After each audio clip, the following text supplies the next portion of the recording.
سنت نے ناموں میں تحریف کی ہیں، افعال میں تحریف کی ہیں، تاکہ کسی بھی طریقے سے یہ اپنے عدالت صحابہ کے نظریے کو بچا لیں۔ یا رسول اللہ آپ نے کہا ہے کہ جہنمی ہے، لیکن ہمیں نہیں مانا، ہم نہیں مانیں گے، ہم اس کو رضی اللہ کہیں گے، ہم اس کو ہدایت کا ستارہ کہیں گے، ہم اسے دین لیں گے، ہم اس راوی کو صادق ثقہ کہیں گے، ہم اسے اپنے سر کا تاج مان لیں گے، ہم کہیں گے کہ یہ وہ صحابہ ہیں کہ جو اولیاء الہی ہیں اور جنہوں نے دین کی حفاظت کی ہے، جو ہم تک دین سکھایا ہے انہوں نے، یہی انہی سے اللہ راضی ہیں اور یہ جنتی ہیں، یہ ہدایت کے ستارے ہیں۔ اعوذ باللہ من الشیطان الرجیم، بسم اللہ الرحمن الرحیم، السلام علیکم ورحمۃ اللہ وبرکاتہ۔ اہل سنت کی کتب میں تحریفات، یعنی اہل سنت نے ناموں میں تحریف کی ہیں، افعال میں تحریف کی ہیں، تاکہ کسی بھی طریقے سے یہ اپنے عدالت صحابہ کے نظریے کو بچا لیں۔ ظاہر آپ کو پتہ ہے، ایک عدالت صحابہ والا نظریہ اگر کسی کو آپ بیان کریں کہ بھائی ایک دفعہ آپ رسول کو دیکھیں، بس عادل ہو گئے، رضی اللہ ہو گئے، جنت واجب ہو گئی، ہدایت کے ستارہ ہو گئے، تمام کے تمام، کوئی بھی قبول کرنے کے لیے تیار نہیں ہے۔ ہر کوئی کہے گا نہیں یہ تو نہیں ہو سکتا، لہٰذا کیا کرتے ہیں، نہیں صحابہ اولیاء الہی ہیں۔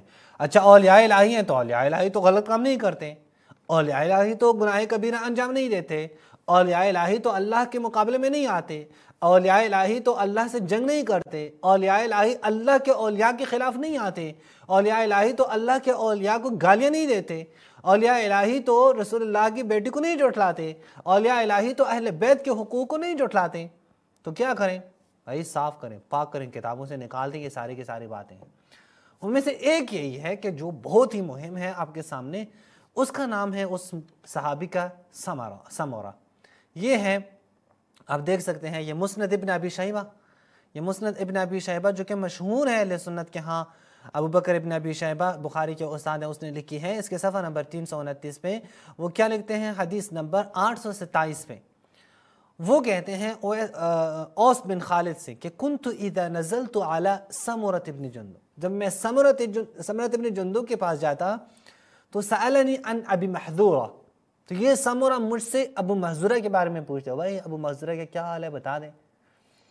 وَإِذَا قَدِمْتُ عَلَىٰ أَبِي مَحْذُورَ سَأَلَنِي عَنْ سَمُرَةٍ، لیکن جب میں ابو محذورہ کے پاس جاتا تو سمرہ کے بارے میں پوچھتا، جیسے بہت ہی اچھے پکے گہرے دوستی ہو اور زبردست دوست ہیں یہ دونوں، ان کے بارے میں مجھ سے سوال کرتے تھے کہ یہ میں ایک کے پاس جاتا ہوں دوسرے کے بارے میں سوال کرتے ہیں، اس کے پاس جاتا ہوں اس کے بارے میں سوال کرتے ہیں، کیا ہے، زندہ ہے، کیسا ہے، ٹھیک ہے، یہ سوالات کیے جاتے تھے۔ فقلت لأبی محذورہ، میں نے کہتے ہیں کہ ابو محذورہ سے پوچھا، ما شأنک اذا قدمت علیک سألتنی عن سمرہ واذا قدمت علی سمرہ سألنی عنک، تو ماجرا کیا ہے، ماجرے تو بتا دیں، میں تمہارے پاس آتا ہوں تم سمرہ کے بارے میں پوچھتے ہو، سمرہ کے پاس جاتا ہوں وہ تمہارے بارے میں پوچھتا ہے، تم ماجرا کیا ہے وہ ماجرا بتا دیں۔ ایسے کوئی پکی دوستی تو تمہارے درمیان میں ہے ہی نہیں، اتنی کوئی گہری محبت تو تمہارے درمیان میں ہے ہی نہیں، تو کیوں ایک دوسرے کے بارے میں پوچھتے ہو؟ ضروری ہے، دیکھیں دونوں صحابی ہیں، ابو محذورہ بھی سمرہ بھی۔ اب یہ اوس بن خالد کہتے ہیں کہ میں ایک کے پاس جاتا ہوں تو دوسرے کے بارے میں وہ پوچھتا ہے، اس کے پاس جاتا ہوں تو اس کے بارے میں پوچھتا ہے۔ فقال ابو محذورہ، اب ابو محذورہ نے کیا کہا، ابو محذورہ نے کہا کنت انا و ابو ہریرہ و سمرہ فی بیت، میں ابو ہریرہ اور سمرہ ہم ایک گھر میں تھے،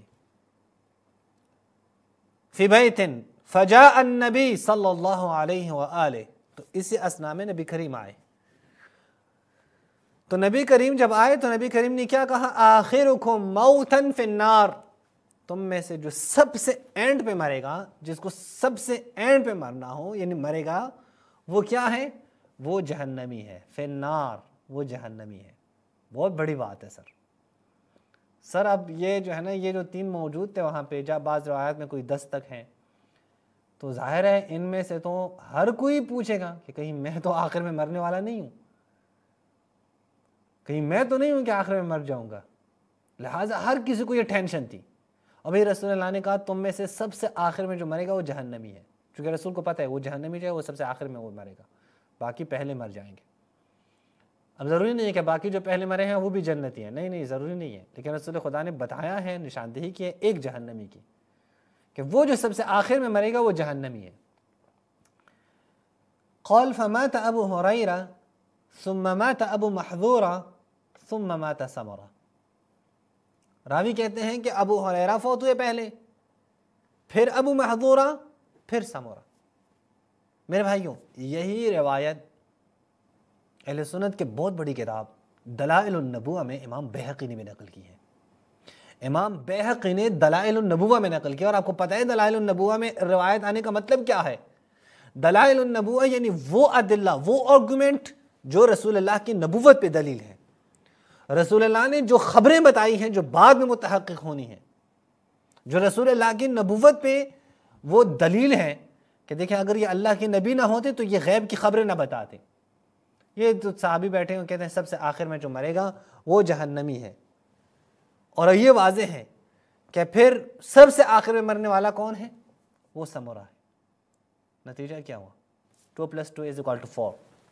رسول اللہ فرماتے ہیں سب سے آخر میں مرنے والا جہنمی ہے، سب سے آخر میں مرنے والا سمورہ ہے۔ نتیجہ کیا ہوا؟ سمورہ فی النار، سمورہ جہنمی ہے۔ ہاں، لیکن سمورہ ان کے ہاں صحابی ہے، رضی اللہ تعالی عنہ ہے، رضی اللہ تعالی عنہ۔ رضی اللہ تعالی عنہ کا کیا مطلب ہے؟ رسول تم نے تو کہا ہے کہ یہ جہنمی ہے، ہم نہیں مانیں گے، ہم اس کو رضی اللہ کہیں گے۔ یا رسول اللہ آپ نے کہا ہے کہ جہنمی ہے لیکن ہم نے نہیں مانا، ہم نہیں مانیں گے، ہم اس کو رضی اللہ کہیں گے، ہم اس کو ہدایت کا ستارہ کہیں گے، ہم اسے دین لیں گے، ہم اس راوی کو صادق سکہ کہیں گے، ہم اسے اپنے سر کا تاج مان لیں گے، ہم کہیں گے کہ یہ وہ صحابہ ہیں کہ جو اولیاء الہی ہیں اور جنہوں نے دین کی حفاظت کی ہے، جو ہم تک دین سکھایا ہے، انہوں نے یہی انہی سے اللہ راضی ہے، اور یہ جنتی ہیں، یہ ہدایت کے ستارے ہیں۔ رسول اللہ فرما رہے ہیں نہیں سر یہ جہنمی ہے، یہ نہیں مانیں گے۔ چلے نہیں مانا تو نہیں، خیانت کیوں کرتے ہو؟ کتابوں میں کیوں خیانت کرتے ہو؟ بات یہ ہے آپ کتابوں میں کیوں خیانت کرتے ہو؟ ظاہر ہے اب اس روایت کا واضح مطلب میرے بھائیوں کیا ہے؟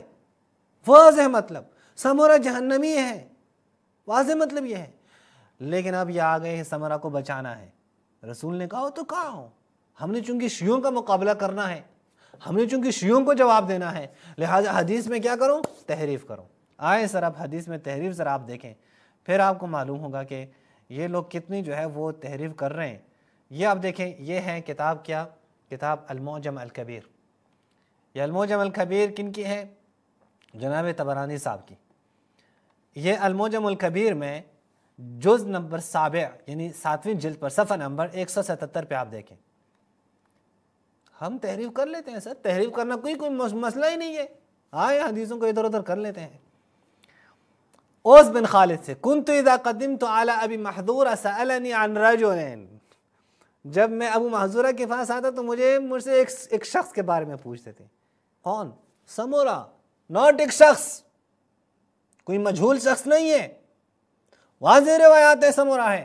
طبرانی صاحب آپ نے کوشش کی ہے نا اس کو چھپا لیں، یہ غلطی کی آپ نے، آپ چھپا نہیں سکتے تھے۔ وَإِذَا قَدِمْتَ عَلَى الرَّجُلِ سَأَلَنِي عَنْ أَبِي مَحْذُورَةٍ، جو میں شخص کے پاس آتا تو ابو محذورہ کے بارے میں پوچھتے تھے۔ دیکھیں کیسے سمورہ کا نام چھپایا ہے یہاں پہ۔ فَقُلْتُ لِأَبِي مَحْذُورَةٍ إِذَا قَدِمْتُ عَلَيْكَ سَأَلْتَنِي عَنْ فُلَانٍ وَإِذَا قَدِمْتُ عَلَيْهِ سَأَلَنِي عَنْكَ، معاشرہ کیا ہے بتا دیں۔ تو ابو محذورہ نے کہا میں ابو ہریرہ و فلان فی بیت، میں ابو ہریرہ اور فلان کہاں تھے؟ ایک گھر پہ تھے۔ فقال النبی صلی اللہ علیہ وآلہ آخرکم موتا فی النار، نبی کریم نے کہا تم میں سے جو سب سے آخر میں مرے گا وہ جہنمی ہے۔ فمات ابو ہریرہ، جناب ابو ہریرہ فوت ہوئے۔ ثم مات ابو محذورہ، پھر ابو محذورہ فوت ہوئے۔ ثم مات الرجل، پھر ایک شخص فوت ہوا۔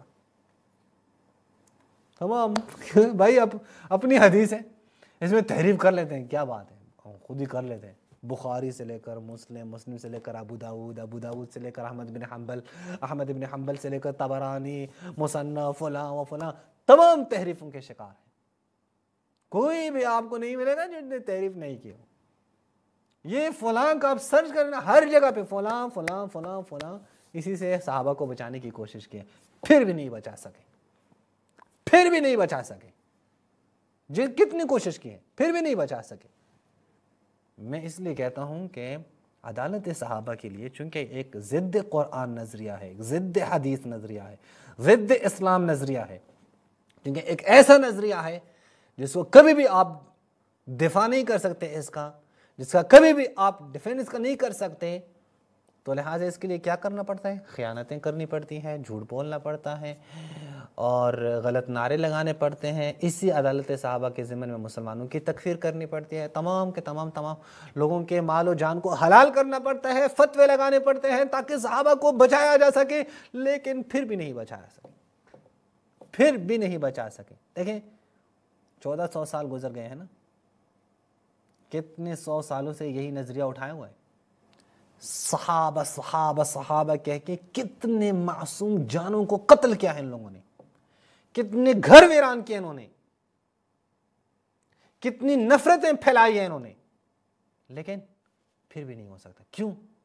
چونکہ ایک ایسا نظریہ جس کا بطلان کشم سے واضح، بالکل واضح ہے۔ خود اہل سنت کے اندر افراد ہیں جو کہتے ہیں نہیں ہم اس کو نہیں مان سکتے، یہ تم لوگوں نے یہ جو بات کی ہے کہ اس کو مان لیا جائے، نہیں ہم اس کو نہیں مان سکتے۔ تو پچھلے دیکھیں کلپس آ رہے ہیں ہمارے پچھلے کے سارے تحریفات اہل سنت کی کتابوں کے بارے میں، اس میں ایک آپ یہ بھی دیکھ لیں کہ خود سمورہ کے بارے میں، سمورہ کی موت کیسے ہوئی ہے، یہ بھی ایک بحث ہے انشاءاللہ، اگر ہو سکے تو پھر کبھی ہم آپ کو بتا دیں گے کہ سمورہ کی موت پھر یوں ہوئی، ایک بیماری اس کو لگی اور اس کا جو ہے وہ علاج یوں بتائیں کہ ایک گرم دیگ رکھ لیں، دیگ کے ڈھکن رکھیں، ڈھکن کے اوپر اس کو بیٹھا دیں، تو وہ گرم پانی رکھ لیا گیا، وہ ابل رہا تھا پانی، اوپر ڈھکن رکھا، یہ اوپر بیٹھتا تھا، تو جب بیٹھ گیا تو وہ ڈھکن کھول گیا اور یہ اندر پانی میں گر گیا، گرم پانی میں، اسی سے اس کی موت ہو گئی۔ اچھا یہ بھی ایک الگ بات ہے نا، یہاں پہ پھر اہل سنت نے کہا نہیں، یہ جو رسول اللہ نے کہا ہے کہ آخرکم موتن فی النار، فی النار کا مطلب یہ گرم پانی میں بچانا ہے نا، بچانا ہے، صحابہ کو بچانا ہے، جہنم مراد نہیں ہے، گرم پانی میں ہے۔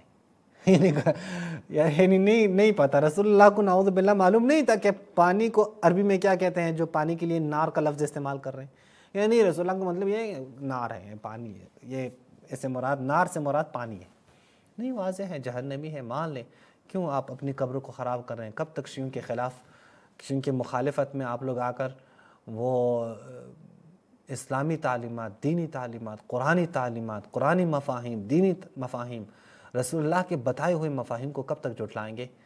کب تک اپنے باطل عقیدے کا دفاع کریں گے؟ اس پہ اکتفا کرتے ہیں، والسلام علیکم ورحمۃ اللہ وبرکاتہ۔